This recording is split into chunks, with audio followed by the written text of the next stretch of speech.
مصطفى مصطفى منبع للصفا سيد الأنبياء مشعل في الوفا كان في عطفه لليتامى دفاع. بسم اللہ الرحمن الرحیم. السلام علیکم ورحمۃ اللہ وبرکاتہ.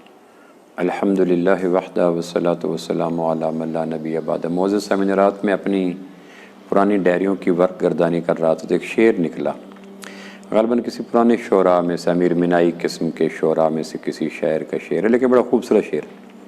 اس میں موسیقیت بھی ہے، اس میں ردم بھی ہے، اس میں ایک آفاقیت بھی ہے. اور مجھے یوں لگا جیسے اس شاعر نے آج کے حالات کو بالکل اس کے ماتھے کی آنکھوں کے سامنے تھے. آپ شعر سنیے گا اور پھر آپ اس شعر کی جو میں نے باتیں کی اس پہ آپ غور کیجیے گا. وہ شعر کا مفہوم یہ یوں تھا کہ مصروف عمل ہے سازش میں، صیاد سے گل چیں 8 پہر. صیاد کہتے ہیں شکاری کو جو باغوں میں آ کر پرندوں کا شکار کرتا ہے، اور گلچی کہتے ہیں باغ کے مالک کو جو جڑی بوٹیوں سے اور سونڈیوں سے باغ کی حفاظت کرتا ہے اور پرندوں کی حفاظت، اس کو گلچی کہتے ہیں. تو مصروف عمل ہے سازش میں، صیاد سے گل چیں 8 پہر. جو گلچی ہوتا ہے یہ باغ کی نگہداشت پہ ہوتا ہے اور پنچھیوں کا ہمراز ہوتا ہے، اور پنچھیوں کو، پرندوں کو گلچی پہ، مالی پہ ناز ہوتا ہے کہ یہ ہمارا آدمی ہے. اور صیاد باہر سے آ کر پرندوں کا مخالف ہوتا ہے. تو وہ یہ کہنا یہ چاہتے ہیں کہ جب گلچی یعنی باغ کا مالی اور شکاری ایک جگہ پہ دیر تک آپس میں راز و نیاز کی باتیں کریں تو پھر انجام کیا ہوتا ہے؟ گل مصروف عمل ہے سازش میں، صیاد سے گل چیں 8 پہر. تا دیر ان کی ملاقاتیں ہوتی ہیں، کارنر میٹنگ ہے، ادھر شکاری بیٹھا ہے، مالی بیٹھا ہے، کانوں میں باتیں ہو رہی ہیں، اشارے ہو رہی ہیں، اور یہ ان دونوں کی ملاقات کو باغوں کی شاخوں پہ بیٹھے ہوئے معصوم پرندے غور سے دیکھتے ہیں. تو پھر کیا ہے؟ مرغان چمن ہے خوف زدہ، انجام گلستاں کیا ہوگا.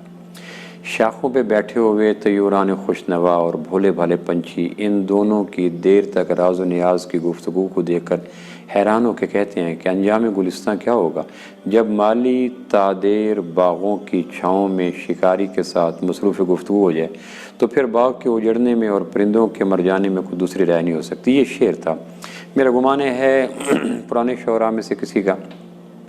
میں اس شعر کو اپنے اس حالات حاضرہ پہ کر رہا تھا کہ ہمارے دور میں بھی صیاد اور گلچیں 8 پیر مصروف عمل ہے. اسلام کے پودے کی ناظرین 5 شاخیں ہوتی ہیں، اور میں اس وقت دیکھتا ہوں کہ 5 شاخوں پہ شدید قسم کا پت جھڑ کر ہوتا ہے، خزاں کا موسم ہے. کوئی شاخ ایسی نہیں ہے جو سلامت ہو. عقائد کی شاخ شرک کی زد میں، عبادات کی شاخ خالی پڑی ہے، 99% لوگ نماز نہیں پڑھتے، حج کیا، زکوٰۃ کیا، روزہ کے دور کی باتیں. اور معاملات کی شاخ حلال کمانا اس کا ڈھونڈنے مشکل ہو گیا. شاید اب انہیں ڈھونڈ چراغ رخ زیبا لے کر شاید کوئی لاکھوں میں ایک آدھ مل جائے تکلف کے ساتھ جس کی آمد اور خرچ مکمل قسم کی معاملات کے سنہرے سانچے میں ڈھلی ہو.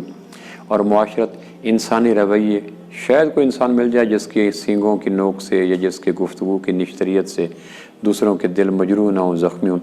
ورنہ کوئی ساس کو، کوئی بہو کو، کوئی داماد کو، کوئی دوست کو، کوئی ماتحت کو، کوئی رشتہ دار کو، کوئی کہیں نہ کہیں یہ نوک لگی ہوئی ہے. اور معاشرت بھی ہماری زخمی ہے، مزمحل ہے.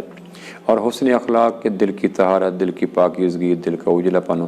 تو یہ 5 شاخیں اجاڑ کی زد میں ایک فحاشی ہے، عریانی ہے، بد تہذیبی کا سیلاب ہے. میں سوچ رہا تھا ناظرین کہ اس وقت پوری کی پوری آندیاں زور سے چل رہی ہیں اور ایک چراغ جل رہا ہے کہیں دور، اور اس چراغ کو بجھانے، یا یوں سمجھ لیجیے کہ درخت کی شاخ پہ ایک پرندہ بیٹھا ہے، اس کی طرف عقاب بھی متوجہ ہے، غلیل بھی متوجہ ہے، گن بھی متوجہ ہے، شکاری بھی متوجہ ہے. اور بھولا بھالا پرندہ بیٹھتا ہے، سوچتا ہے کہ شاخ پہ بیٹھوں تو مارا جاتا ہوں، اڑوں تو مارا جاتا ہوں، کہیں عقاب ہے، کہیں شاہین ہے، کہیں غلیل ہے. تو میں سوچ رہا تھا ناظرین کہ اس وقت اسلام کے اوپر اتنا بحران ہے کہ اسلام کے پودے کی 5 شاخوں میں ایک شاخ بھی ایسی نہیں ہے، یقین جانے، جس کے اوپر بہار رت ہو، شاداب رتے ہوں، ہریالی ہو، شادابی ہو، اونچی ہوں. عقائد برباد ہیں، عبادات برباد ہیں، معاملات برباد ہیں، معاشرت برباد ہے، حسن اخلاق برباد ہے. اچھا، جب ہمہ نو اور ہمہ جہت قسم کی اس پریشانیوں کے موسم میں، ابتریت کے موسم میں اسرار دین کیا کر سکتا ہے؟ ایک چھوٹی سی آواز، نحیف سی آواز، کمزور سی آواز، جس کے ویور بھی کوئی نہیں، جاننے والا بھی کوئی نہیں، اور جو اسباب سے محروم ہو کر کئی سالوں سے ایک آواز بلند کر رہا ہے. تو میں سوچ رہا تھا اسرار دین کی ایک نحیف، کمزور اور ایک چھوٹی سی آواز، اور پھر اس طرح اس کے مقابلے میں کفر، یہودیت کے روپ میں، عیسائیت کے روپ میں، ہندو مت کے روپ میں، شیطنت کے روپ میں، کمیونزم کے روپ میں، کیپٹلزم کے روپ میں، سوشلزم کے روپ میں، پھر اپنوں کے روپ میں، پھر بدعت کے روپ میں، خرافات کے روپ میں، شرک کے روپ میں، اوریانی کے روپ میں، سود کے روپ میں، سینماؤں کے روپ میں، فحاشی کے روپ میں، غیر ملکی تہذیب کے روپ میں، عالمی ایجنڈا کے روپ میں، عقیدہ تثلیث کے روپ میں، بدھزم کے روپ میں، اور کنفیوشزم، کتنی آندھی ہیں جو ایک. تو اب اتنی خوفناک طوفانوں میں یا سیلابوں میں یا زلزلوں میں ایک کمزور نحیف سی آواز کیا کر سکتی ہے؟ تو میرے اوپر تھوڑی دیر کے لیے مایوسی کے گھپ اندھیرے چھا گئے. پھر مجھے ایک پرانی حکایت یاد ہے، اس حکایت میں آ کر وہ سارے بادل چھٹ گئے اور میں پھر ایک ایسے لگ رہا جیسے کشادہ آسمان ہے، ستارے چمک رہے ہیں چاند روپیلی کرنوں کے ساتھ، اور موسم کھل گیا. وہ حکایت میں سنا دیتا ہوں. حکایت ہمارے یہاں پتہ نہیں اس کا حکایت کی ایتھینٹسٹی کیا ہے، اس کی ویلیڈیٹی کیا، وہ مجھے نہیں پتہ، لیکن سال سے بچپن سے ہم سنا کرتے تھے. ہمارے واعظین آتے تھے، وہ سنایا کرتے تھے کہ ابراہیم علیہ السلام پہ جب نمرود نے جلانے کے لیے آگ جلائی، اور آگ ایکڑوں میں پھیلی ہوئی تھی، بے دنوں نہیں مہینوں تک اس کو جلاتے جا، پھر ایک نحیف سی جان کو منجنیق میں رکھ کے ڈالا جانے لگا. اب اس کے بجھانے کے لیے ایک چھوٹا سا پرندہ آیا. یہ ہم بچپن میں اپنے دیہات کے اندر آنے والے واعظین کی زبان سے ترنم کے ساتھ اس حکایت کو سنا، اور وہ حکایت لگتی حقیقت ہے. چھوٹا سا پرندہ ہے، پرندہ کتنا بڑا ہوتا ہے، ایک مٹھی میں آ جائے، اس پرندے کے اس مٹھی میں بند پرندے کے حجم میں چونچ کا کیا سائز ہوگا. تو مجھے ان دو انگلیوں کے اشارہ کرنے میں بھی ایک تکلف لگ رہا ہے، چھوٹی سی چونچ.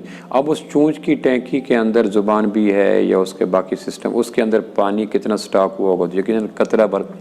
اب یہ تا حد نظر پھیلی ہوئی آگ، الاؤ مہینوں کا، اور پھر نار نمرود. پھر اس میں لوگوں نے منتیں مانی. میں نے ایک جگہ پڑھا کہ اس دور کے کافر خواتین نے منتیں مانی کہ ہم بتوں کو توڑنے والے اور معبودوں کو نقصان دینے والے ابراہیم کو جلانے کے لیے 2 من لکڑی دیں گے، 4 من لکڑی دیں گے، 1 من دیں گے. پھر منتیں مانی کہ میرا باپ گم ہے وہ مل جائے، میرے شوہر کو جاب مل جائے، میں بے اولاد ہوں مجھے اولاد مل جائے، میرے بیٹے کو رزق مل جائے. پھر آگے کتابوں میں لکھا تھا ابن کثیر نے کہ تفسیر میں کہ جتنی عورتوں نے ابراہیم علیہ السلام کو جلانے کے لیے نار نمرود کے اندر ڈالنے کے لیے لکڑیوں کی منت مانی، سب کی منتیں پوری ہو گئی. یعنی غیر اللہ کے مقام پر مانی گئی منتوں کا پورا ہونا اللہ کے عذاب کی شدت ہوتی ہے تاکہ بندہ توبہ نہ کر سکے. اگر اللہ غیر اللہ کے مقام پہ مانی جانے منتوں کو شرف قبولیت سے نہ نوازے، ان کو پذیرائی نہ دے، اس کو تاثیر عطا نہ فرمائے، تو یقیناً وہ لوٹ کے واپس اللہ کی بارگاہ میں آ جائیں گے. غیر اللہ کے مقام پر مانی جانے والی منتوں کا پورا ہو جانا اللہ کے عذاب کی شدت ہوتی ہے. خیر، میں یہ عرض کر رہا تھا کہ پھر ابراہیم علیہ السلام کو جلانے کے لیے وہ چھوٹی سی چڑیا نے چونچ کے اندر کتنا پانی لایا ہوگا، یہ سوچنے کی بات ہے، میں اشارہ نہیں کر سکتا. اب اس پرندے کو پتہ تھا کہ میری چونچ کے اندر پڑے ہوئے قطرے سے نار نمرود کا کوئی شعلہ بجھنے کے لیے نہیں ہے، لیکن تاریخ میں ایک نام ہو گیا کہ اس نے نار نمرود کو بجھانے کے لیے اپنے طور پر کوشش کی تھی. ناظرین، اسرار الدین کی محنت یا کوشش یا کاوش جو اسرار الدین کے نام پہ چینل چل رہا ہے، اس سے زیادہ کوئی نہیں ہے. اس دور کے نمرود کی جلائی ہوئی آگ جو شیطنت کی ہے، فحاشی کی ہے، اوریانی کی ہے، بے حیائی کی ہے، بد تہذیبی کی ہے، غلط نظام کی ہے، اس الاؤ میں اور شعلوں میں بچانے کے لیے اسرار الدین کی کاوش یقین جانے اس چڑیا کے منہ میں پانی کے قطرے سے زیادہ حیثیت نہیں رکھتی. لیکن ہم یہ چاہتے ہیں کہ اللہ کے حضور، اور پھر اللہ بھی نتائج کا مکلف بندے کو نہیں ٹھہراتا.